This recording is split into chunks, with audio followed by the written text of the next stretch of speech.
May 17th, 1942. Case Blue, the long-awaited Axis offensive finally begins today. However, in the sector of the 2nd and 6th Armies and of the 4th Panzer Armies, things don't really go according to the Axis plans, which called for the infantry to open up a breach in the Soviet lines and for the panzers to plunge deep into the enemy territory, ideally maybe even taking Voronezh with the coup de man. And things don't go according to this plan because last week the Soviets have had enough time to prepare a second defensive line between the current front line and Voronezh. And so just as the infantry of the 6th Army is fighting its way eastwards, the panzers have to be committed into battle to smash through the second line of defense. Despite all this changing of the plans, von Rundstedt does have one reason to celebrate his victory. As the week ends, his panzers, for the first time since last summer, are once again rolling eastwards.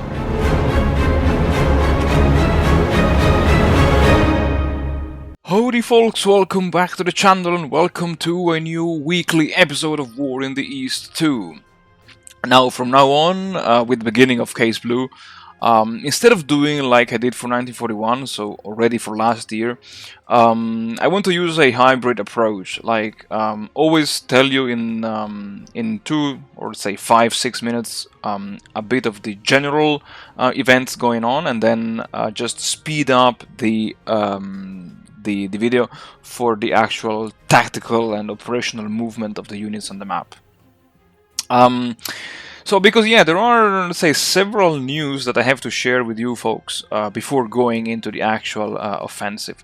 Well, first of all, I completely forgot about the 23rd Infantry Division, which will be sent to Western Europe soon. So before this happens, let's just send the 305th here, and now the goal is to keep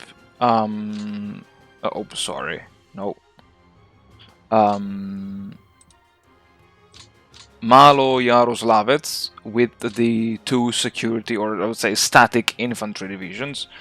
And yes, exactly. So let's bring these guys over here. 7th Army Corps, and now the 23rd can be redeployed to Orsha, and then next week I will send it to the OKH. Yes, and then here I forgot that I had the 358th to the 78th Army Corps, and now the 3rd Army, exactly. The 3 Army Corps of the 3rd Army are now full. Oh my god, the FPD-2! Oh my freaking goodness! Oh, my bad. Okay. Before doing anything else, let's move the FPD-2 over here. And oh god, I totally forgot about it. These guys. Anyway.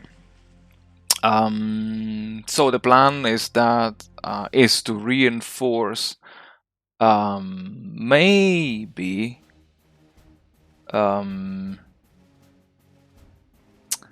these hexes here. Like, it's definitely to reinforce the 9th Army, and ideally I want to move the 7th SS to the 27th Army Corps, and then just assign 1 extra infantry, static infantry division.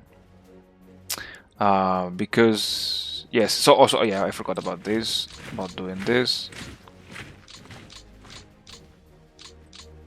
Okay, so now we have the 2 static infantry divisions here, and then so here as well, south of Mozhaitsk, the 129th Infantry Division is now holding this exposed salient, which is however behind the river. So I am not planning to reinforce the 3rd Panzer Army, because this would mean shifting everyone upwards, northwards, let's say. And the goal of Case Blue is to advance southwards and not northwards, just to make it clear. And because I to have still some command capacity left in the sector of the 9th Army, I will just send these 2 divisions to Kalinin and just use them to reinforce the front line here, because yeah, exactly. So last week, the Red Army went on an attacking spree against the 9th Army, the 3rd Panzer Army, the 4th, a bit of the 4th Army, the entire sector of the 2nd Panzer Army, the Hungarians, and the Romanians, and even the against the men of the 49th Mountain Infantry Corps. And that was quite scary, to be honest, because I was not expecting this attack in full force. So I need to bolster my defenses with whatever I have left. And here we are. Oh. Okay, now this should do it. This is the 27th Army Corps. Actually, maybe if it's like 27th, yes. And now the 9th Army should be exactly with just 1, but its 3 army corps are now full. And okay, so events, okay, perfect. The 6th and 7th Panzer Division refit, which means they are transferred to Western Europe. And what have we here? Here we have the 5th Army that needs to be reinforced. And we also have the 11th Army that could also receive some extra, let's say, love in the terms of infantry divisions. And so let's send the 376th again to the southern sector. The 24th Panzer Division will be attached to the 57th Motorized Army Corps, exactly, and now von Kleist is at full, yeah, let's say full command capacity, and the 17th Army could host 1 more division, but maybe I will send it later, or maybe I can do it now. Yeah, let's see. So the 82nd goes to the 5th Army. Yes, perfect, 26 out of 27. And then I have the 389th that might go to the 11th Army. Because, yeah, the 11th Army needs some love. And so, yeah. But 9! Okay. Yeah, that was quite bad, actually, what I just did. Yeah. And let's then reattach the 2nd Army from Army Group South to Army Group Center, because now Army Group South is, I think, overburdened in terms of, exactly, for just 1 division. I don't want to risk it, and let's attach the 2nd Army to Army Group Center. And Army Group Center now, yeah, exactly, it could still command way more troops. So yeah, that should do. What's oh yeah, the FVD 3. Let's actually attach it to the Army Command Anton. Yeah, no, not Army Command Anton, but just Command Anton. Command Anton, perfect. Yes, perfect. While these go to Army Group South, and as well as the FBD 4. Okay, so this is, let's say, the micromanagement has been done, and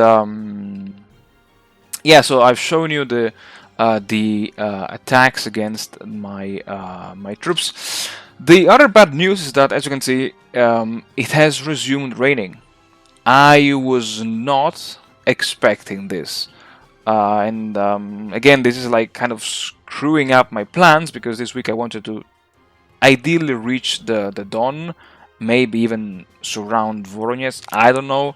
I don't think I will make it, and also because, as you can see here and here, I did launch some air recon missions, and especially here, the Red Army even has like two lines of defense. Here there seems to be a gap, which is very good for me, but here I don't know.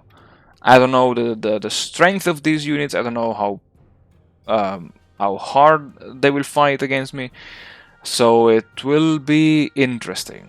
Definitely. These two units look pretty weak.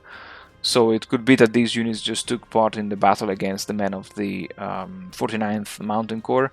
I don't know. Let's see, but for sure, like in this episode, we will focus on the advance on Voronezh, and in the other one, I will focus more on the 17th Army and on the 1st Panzer Army.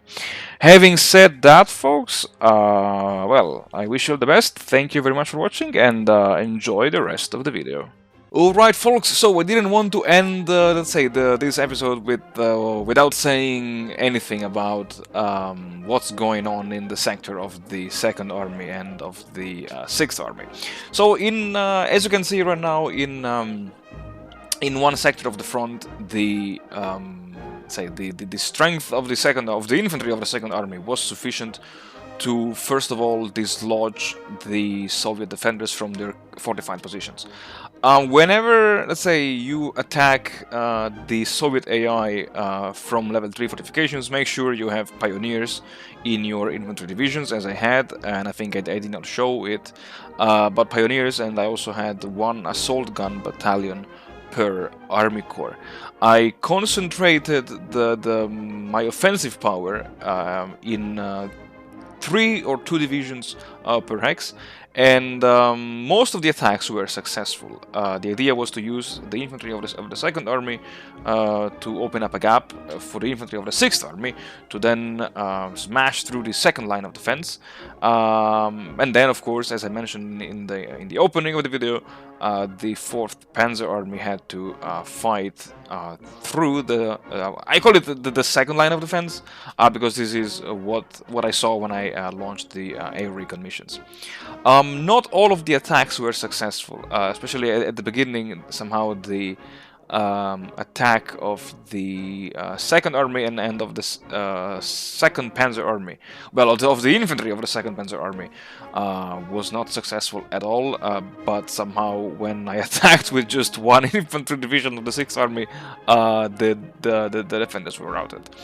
And then, let's say, besides that, I was kind of not lucky, but well organized to have brought the FPD units two behind each army group, because maybe I said it in the past episodes, but I also received the FPD 5, which is now supporting army group, the army command Anton. And yeah, I would say with this, folks, I really thank you very much for watching. I thank you very much for supporting the channel. I wish you all the best, and I'll see you all again, as always, in the next episode that will cover the advance of the 17th Army and of the 1st Panzer Army.